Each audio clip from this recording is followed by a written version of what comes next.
Hello there and welcome to The Ring, Euronews's brand new debating show broadcasting from the European Parliament here in Brussels.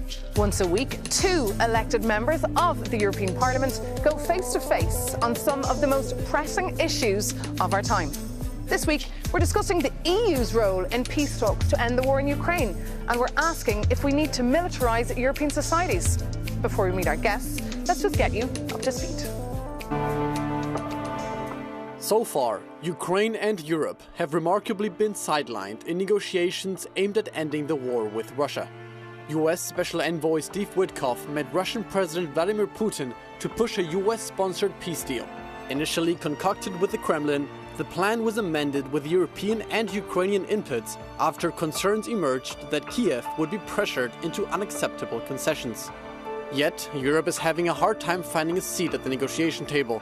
French President Emmanuel Macron welcomed Volodymyr Zelensky at the Élysée Palace and stressed that no agreement would materialize without European participation. Voices are also rising in Brussels for Europe to have its own plan to ensure a lasting peace in Ukraine and deter Moscow from future military action. Only the 27 can't agree on how to proceed. So what next for the EU? And should the 27 remain a soft power or transition to a military might? The questions we'll be putting to our contenders. Let's meet them. Cynthia Ní Mhurchú, Irish MEP for the Liberal Renew Group. A former journalist and lawyer, she's a devoted pro-European who believes in dialogue and negotiation under the right circumstances. Any credible peace plan must involve Ukraine, the EU, the United States and Russia, and it cannot be imposed on Ukraine or come at the expense of its sovereignty, territorial integrity or democratic future, she said. Cristian Terheș, Romanian MEP for the European Conservatives and Reformists Group. Former candidate for the country's presidency, a defender of national sovereignty, he has dismissed the guarantees given by the US, Great Britain, Germany and Russia to Ukraine in order to give up its nuclear arsenal in 1994. Now he warns against the acceptance of a peace agreement with Russia at any cost. In the natural tendency, man wants peace immediately, but history shows us the price of hasty decisions, he said. Cynthia Ní Mhurchú and Cristian Terheș, welcome to The Ring. Thank you so much for having us. Hi, Cristian. Hi, Cynthia. Great to have you with us. Well, look, ladies first, perhaps. We'll kick off with Cynthia Ní Mhurchú. Why is the European Union not at the driving seat in the talks to end the war in Ukraine, but always reacting? No, the EU is at the driving seat, but the driving seat is shared and should be shared between the nations and the countries that have a vested interest. Obviously, we're in a particular space whereby America has withdrawn somewhat from its previous historical support through NATO and so forth.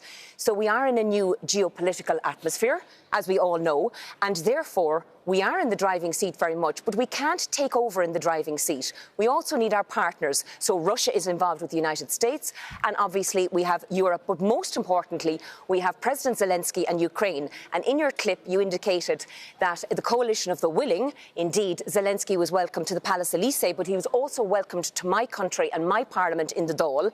And I can tell you that Europe stands firm, very firm with Ukraine, because I think my friend will agree with me, if we don't stand in Europe with Ukraine, who is next? Probably your country, Romania, but messages of support, Cynthia Ní Mhurchú, are not enough. We have Kaja Kallas, she's the EU Foreign Affairs Chief, but she's nowhere to be seen in any of those images. Well, I think European Union right now has to take the lead in this fight, because at the end of the day, it's not in the US main interest to resolve the situation in Ukraine, but it's in our own interest in European Union, and especially on countries that are on the eastern flank of NATO. As Cynthia rightfully mentioned, we are very concerned in Eastern Europe because if Ukraine collapses, who is next? Yes. It's someone from the Baltic region, it's Romania, who's next? Messages of support is another thing, but has the EU done enough? I'm sorry, Maeve. I mean, I watched the news overnight. Putin has withdrawn from the peace talks. Putin does not want peace. Russia does not want peace.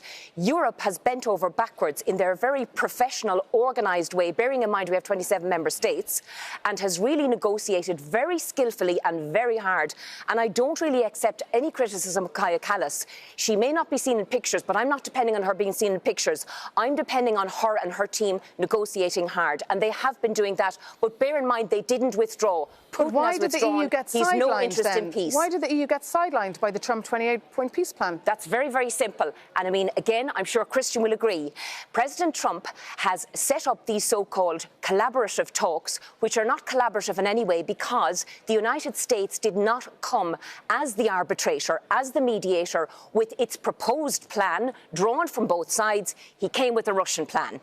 And we saw Steve Witkoff. He's been to Moscow around 6 times, but never visited Kyiv. As you can see right now, we talk too much about what U.S. does or what U.S. wants. The question is what EU does. Exactly. And when you talk to Russia, historically speaking, you have to negotiate with Russia from a position of power. Because the only language that the Russian would listen to is the language of power. We talk too much, we don't act enough. Not only that we don't act enough, we don't act strong. I give you an example. Nord Stream 2, for example. When Trump was elected in 2016, he sanctioned the companies that were building Nord Stream 2. When Biden was elected in 2020, he lifted the sanctions. That's how Nord Stream 2 was finalized. Then we saw what happened in 2022. For so many years, there were so many talks, even here in the European Parliament.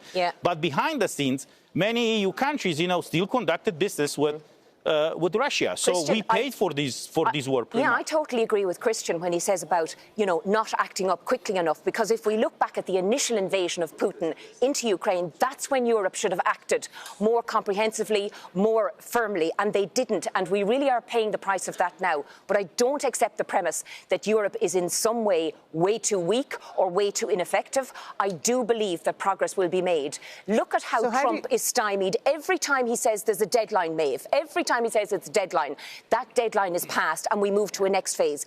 He wants a quick fix. He won't learn the lesson, Trump, that we can't get a quick fix when he's asking Ukraine to give up its sovereignty. And then he's going to ask Romania to give up their sovereignty and Poland. And where I was standing in Estonia some weeks ago, looking across at the Russian border and realising how threatened all these countries on the eastern flank. But you know what? It's only a hair's breadth away from Ireland. And you say, of course, the Kremlin only understands the language of power. How would you react to Vladimir Putin's comments this week when he said he's ready for a war with Europe? I will not react with words. I would react with actions. We need to build up our defense. But on top of that, we need to set ourselves the proper mindset in dealing with Russia. And I paraphrase what the former Taliban leader told many U.S. generals when they had a meeting. The U.S. general said, well, we got to finish this fast. And the Taliban says, you know what is the difference between you and us? What? You have the watch, we have the time. So the Russians right now are using exactly the same strategy. Yes. Cynthia was right when she mentioned that Trump is always, coming up with these deadlines, from one day to another. Yeah. You cannot have, in such a complicated situation, a peace deal from one day to another. In order to do that, you need to take, enough time to do it. But on top of that, you need to have a strong defense behind your words. Yes. So for many decades, the European Union expected that if something happens, U.S. is there to defend us. Yes. U.S. can help, but U.S. apparently right now cannot drive these anymore. Christian, not only do we need to stand up and smell the coffee with regards to the mindset of Putin, which I think Europe did a long time ago when they failed to interact and investigate what was going on in the early 2000s, I should say, when Russia invaded first, Donbass, etc. But unfortunately, we have the mindset of Trump thrown in for good measure. And of course, we realise that all the power, all the might, all the money, which Ukraine has been so dependent on, as well as the huge investment from Russia, it's a very delicate balance. So, sorry, you talk about mindset. There still is a wonderful aspect of politics called diplomacy. But of course, Trump doesn't have that in his dictionary or his lexicon. It doesn't exist. And so therefore, Kaja Kallas and the negotiating team have to negotiate in a completely different way. It has to be deferential, it has to be sycophantic, and it has to allow the bully in the room to triumph. Kaja's coming from one of the Baltic countries, exactly. And she had very strong statements, which is very important. But it's important also, she even mentioned in some of her speeches, to understand the lesson of history. The first country that was attacked by Russia in the 21st century was Georgia in 2008. because Georgia, in April of 2008, was not accepted in NATO because two NATO countries vetoed their accession. So what happened after the war in Georgia in August 2008? Russia occupied South Ossetia and Abkhazia, but in 2009, a new US president took office, Obama.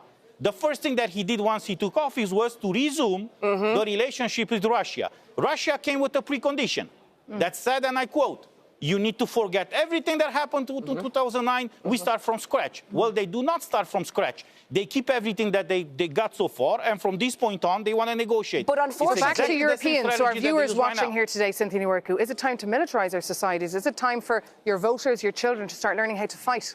I'll tell you what it's time for now. It's time to realise that the cooperative military organisations that we have in relation to procurement, in relation to training, in relation to sharing intelligence, that needs to be ramped up. And yes, Europe has already reacted to the fact in the last couple of months that the budget of each country, we have to commit a certain percentage. Should we have voluntary military conscription for all Europeans? Yes. And we need to understand that the biggest security guarantees that any country has, it's its own military. No foreigner and no stranger is going to come and die for your country. And we politicians, elected officials, we need to make this point very clear. Nobody is going to come and die for your country. If you, whomever you are, in what elected office you are, you need to make this clear to your people. So you have to build up your country to be resilient to any kind of interference from outside, either military interference, electoral interference, any kind of malign interference. So building up your military is one step, but not the only step, because we need to defend, for example, and make sure that we safeguard our correctness of the electoral process, for example. But we also need negotiation, Maeve, and we need diplomacy. So we need both. Those two elements which Trump doesn't like. Let me stop you there, because it is now time to take the gloves off here. That means, Cynthia and Cristian, you can challenge each other directly, just like you do in the hemicycle. Cynthia, you can kick off with your very first question for Cristian. Certainly. Are you worried at the statement of Putin overnight, which stated, if Europe want war, we are ready for war? And how do you think Europe should react to that statement? I have to say that Putin said it from 2007, fall of 2007, in Lisbon during a summit between EU and Russia, and he said something, and I paraphrase him: if the international community is going to recognize the independence of Kosovo, all the frozen conflicts from Eastern Europe are going to melt. And he nominated South Ossetia, Abkhazia, Nagorno-Karabakh, Transnistria. So that was fall of 2007. We saw what happened in 2008. We saw then what happened in 2014 and what happened in 2022. He's tricking us with words. Russia was preparing for this war not from today or from like 2014. Russia was preparing for this war a few years after Putin took power. So what should the reaction be? Well, we need to react. You need to prepare yourself for war.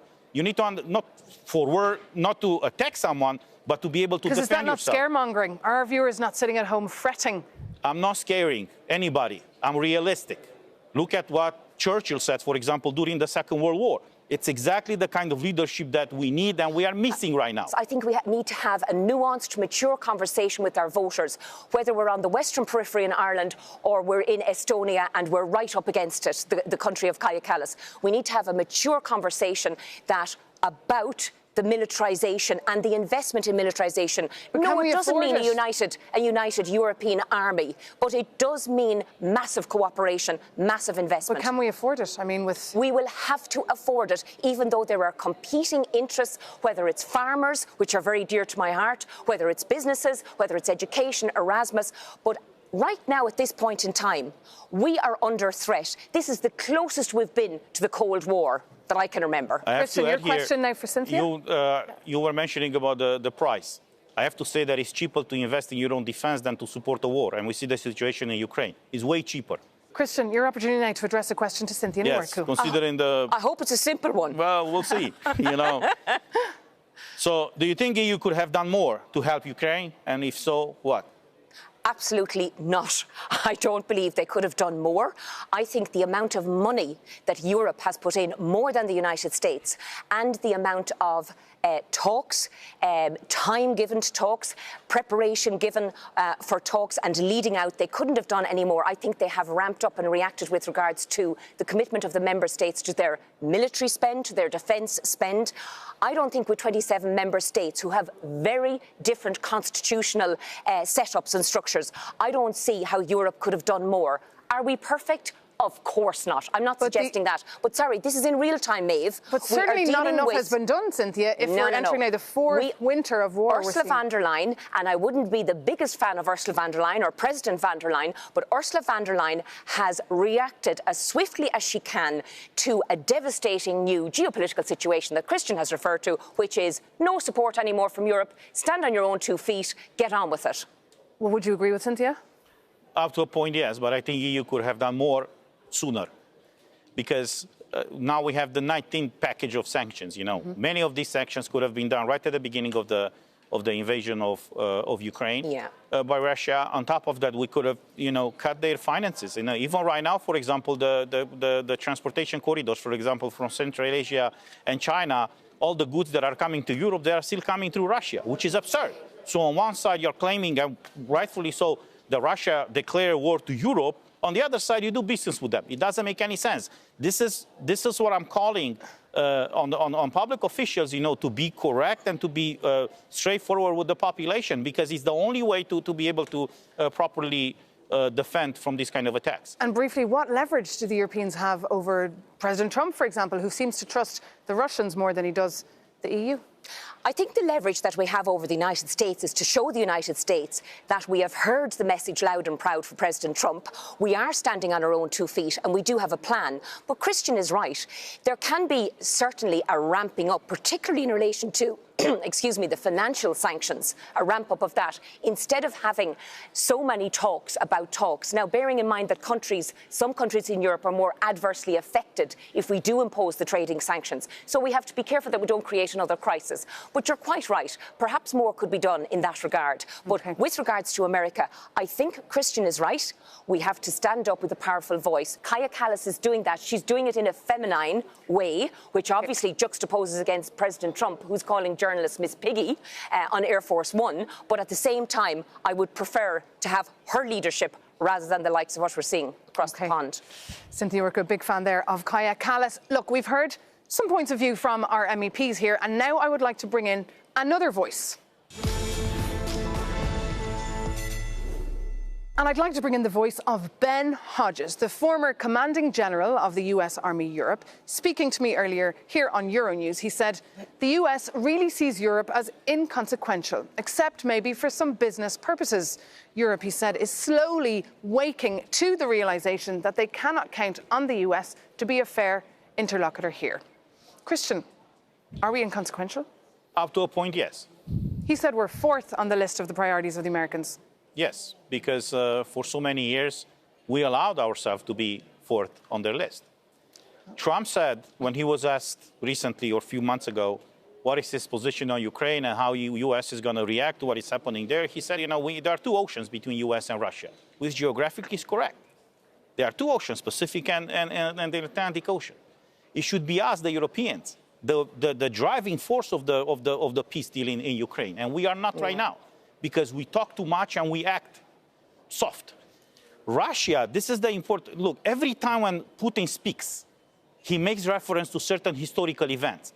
Russia developed a technique to twist historical events to their favor. They use that in a way to shape the narrative and to influence the population. We come with this sometimes tough talks, but with soft actions, and we speak and we talk publicly about immediate consequences. Let's do something right now. They have the time to wait, and then when they make any reference to history, They twist what happened in the past. Can I just say, Trump has forgotten that he's got a major trading bloc and he's got major economic ties to Europe. And he's kind of forgotten about that because he's speed dating China and he's speed dating Putin. But he's after finding out now, he's after sending Jared Kushner, his son-in-law, and he's after sending Steve Witkoff and so forth. And they're after being given, as we say in Ireland, the bum's rush, the shut door. They're gone now. And their proposals about more business ties between America and Russia have come to zero. And now Trump is going to think, we do have an awful lot of dependency in terms of our business benefits from Europe.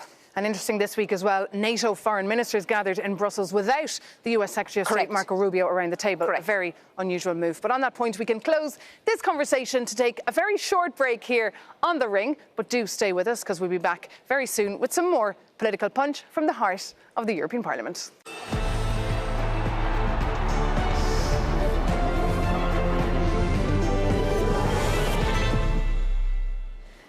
Welcome back to The Ring, Euronews' weekly debating show, broadcasting from the European Parliament here in Brussels. I'm joined by the MEPs Cynthia Ní Mhurchú from Renew Europe and Cristian Terheș from the European Conservatives and Reformists.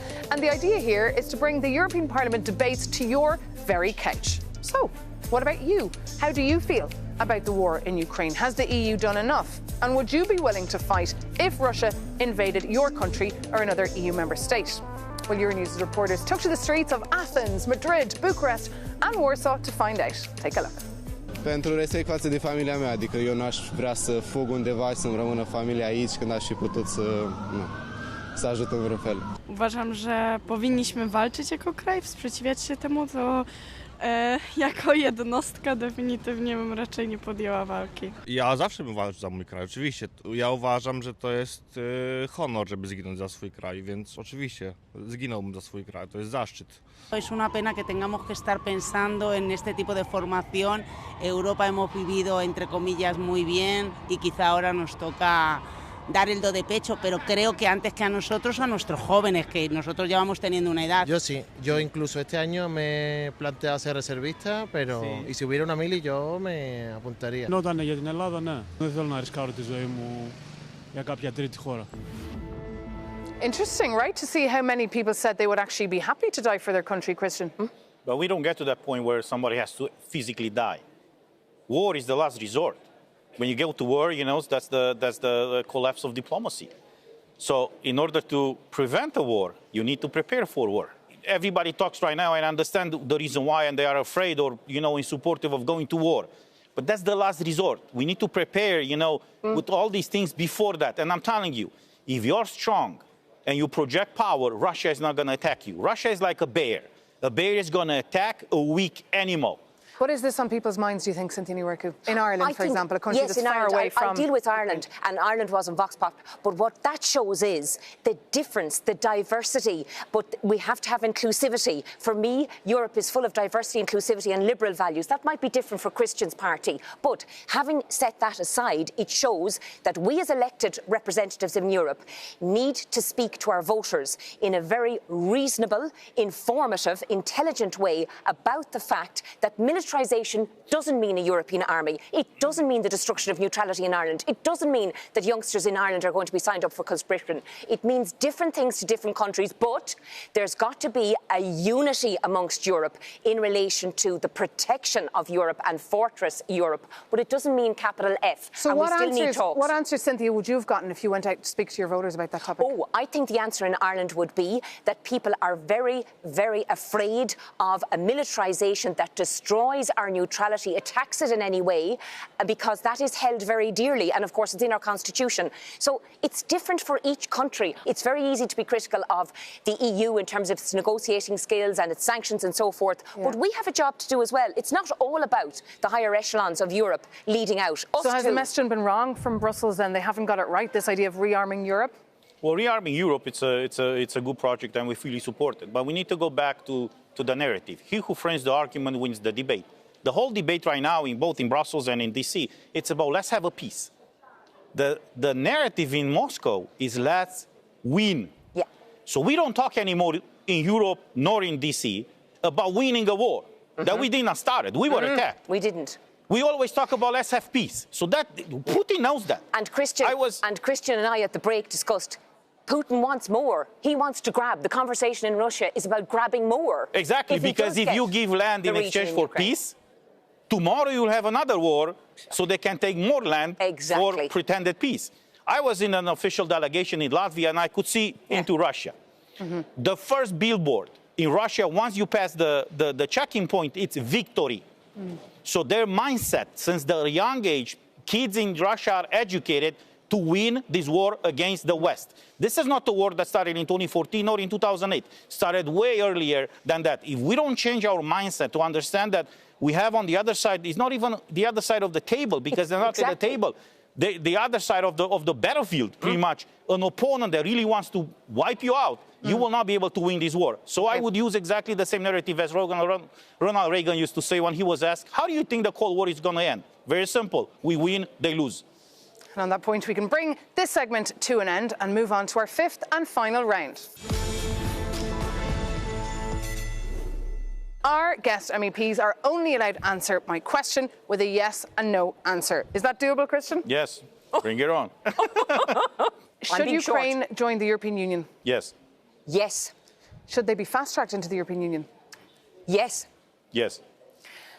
Should Ukraine be allowed to join NATO? That is still on the... That's not a binary, yes or no. Christian? Yes. What about peacekeepers? Should we be sending EU peacekeepers to Ukraine, Christian? We should send more weapons to Ukraine. And peacekeepers? When the time comes, yes. We should indeed, absolutely. And I would be absolutely delighted if our Irish peacekeeping forces could go to Ukraine. They have a wonderful history. Should the EU have an army? Yes or no? But it already has a national army. We need to make sure that they work together and fight for the same cause. Should the EU have a European army with the European flag? If I understand it in the way you're putting the question, no, I don't believe in that. Should we use frozen Russian assets to fund Ukraine? Most definitely. Yes. Should we block then the Belgian veto for this? Well, we need to talk more inside of the EU to make sure that they understand the game that is played here. Yes, to his answer. I agree with his answer. And if the war nuanced. Did end and Russia did come around, should we lift the sanctions against Russia, Cynthia? Yes, I believe in the spirit of finality of the war. But of course, Putin doesn't believe in finality. He just wants more. He wants to make the Russian Empire great again, or better than it is now. Christian? We need to make sure that Russia loses this war. The sanctions should be kept on place until they fully pay Ukraine for the damage that they've done. Have you agreed with each other? I think quite a lot, right? Well, this is a topic that, despite our ideological differences, this is a topic that unites us. And I know this show is more about fighting and stuff. Sometimes politicians from different political groups will need to understand that there are issues that exceed their political differences, and this is one. I hope this programme renews the viewers' interest and support for the European project. We certainly have shown our viewers, I believe, a glimpse of the European hemicycle where sometimes MEPs disagree and sometimes, in fact, they agree. Cynthia Ní Mhurchú and Cristian Terheș, thank you so much for being our guests on The Ring. Thanks, Maeve. And thank you so much for watching. If you have any views on anything you've heard today, please get in touch. TheRing@euronews.com. That is our email address. We'll see you very soon here on Euronews.